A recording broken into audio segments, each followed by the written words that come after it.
From the Yonkers Statesman, October 27, 1916.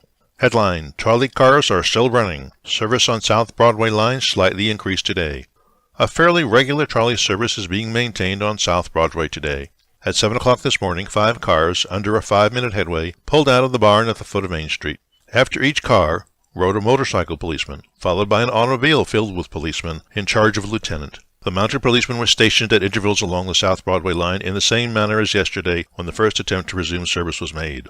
At the city line, the car was met by several New York City bicycle policemen who escorted it to Van Cortlandt Park. Later in the morning, the police automobiles were withdrawn. No attempt will be made today to open any line other than that between Getty Square and the subway terminal. Headline: Trying to cut off Romanians.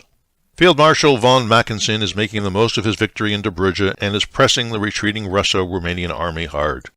Petrograd declares the Russians and Romanians, cut off from railroad communications, are fighting hard as they retire. In resisting Austro-German thrust into Romania from the northwest, the Russo-Romanian forces are having more success. French troops made further progress last night in the Verdun region, advancing west and south of Vaux Fortress, according to today's official announcement. 10 German torpedo boat destroyers attempted a raid on the British cross-channel transport service last night, but the attempt failed, says the official statement of the British Admiralty issued today. Headline: Japan's Transformation. Lecture by Ian C. Hanna in Library Hall. The gradual change in Japan from the crude sluggard of a century ago to the aggressive world power of today was outlined last night by Ian C. Hanna of Cambridge University, England. Mr. Hanna illustrated his remarks with lantern slides.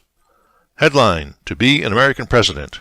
I propose to be an American President unswerved by any suggestion of foreign influence. That is the flat reply of Charles E. Hughes to the insinuations and charges of Mr. Wilson's managers that a secret understanding exists between him and hyphenated Americans.